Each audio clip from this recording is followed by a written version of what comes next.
L'équipage du rallye Gaulet-Varro, au départ ça s'appelait donc le rallye Gaulet.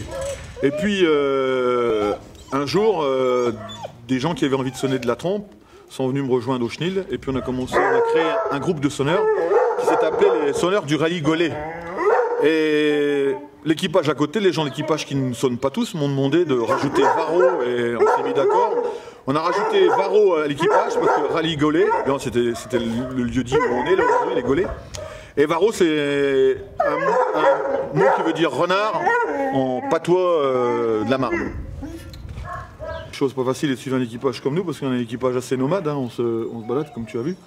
Donc le rallye Gaulet Varro, donc je suis maître d'équipage du rallye Gaulet Varro, comme tu le sais. Et donc cette saison, on s'est déplacé, on a chassé dans la Marne bien sûr, d'un bout du département à l'autre, dans les Ardennes bien sûr, dans l'Aisne aussi, la Seine-et-Marne, et puis on a fait quelques déplacements comme la Bretagne où on est parti chasser 4 jours, le Loiret où on est parti 2 jours, et aussi là prochainement on s'en va pour finir la 30 et 31, on s'en va en Touraine. Donc on a quelques boutons, 8 boutons, et une vingtaine de sympathisants. Alors les sympathisants ils ne participent pas à tous les chasses. Tous les sonneurs font partie, sont sympathisants, mais ils ne sont pas forcément tous chasseurs. Alors ils viennent et nous accompagnent, ils viennent les journées les plus importantes pour eux, qui leur semblent la fermeture, la Saint-Hubert, quelques journées comme ça dans l'année où ils viennent nous suivre. Sinon les boutons, sur 8 boutons, j'ai pratiquement tout le monde est là à chaque chasse, selon les possibilités et la profession de chacun. Donc ici on a 40 chiens. Dans les 40 chiens, vous avez 2 races, l'anglo, français tricolore de petite vénerie, anglo-français de petite vénerie aussi blanc et noir, et puis des harriers. Et puis dernièrement, j'ai ramené des billies dans le lot de chiens, pensant amener un peu de vitesse à la meute, mais bon, ça n'a pas servi à grand chose. Donc il me reste deux chiennes billies et j'irai pas plus loin avec la race. J'ai aussi 2 Jack Russell qui nous servent aussi au déterrage, parce que bon, c'est bien d'un côté et pas toujours bien de l'autre. Quand on chasse un renard, il peut arriver qu'il se terre.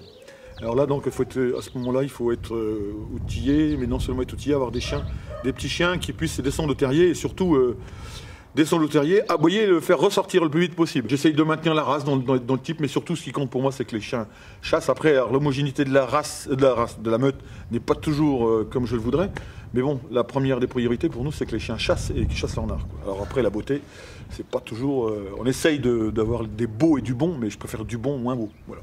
On chasse que le renard.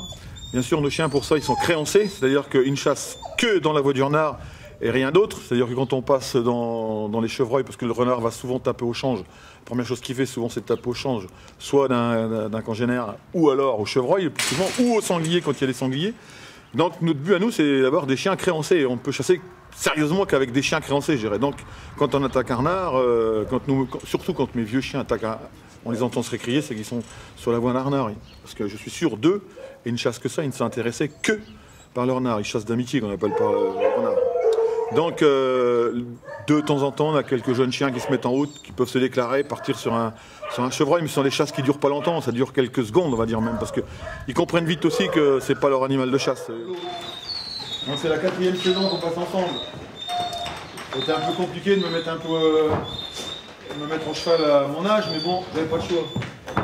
Mes jambes, c'est plus facile de chasser à cheval que de chasser à pied. Parce que mes jambes me portent toujours, mais 25 km à pied, c'est pas facile. Le cheval, c'est quand même plus facile.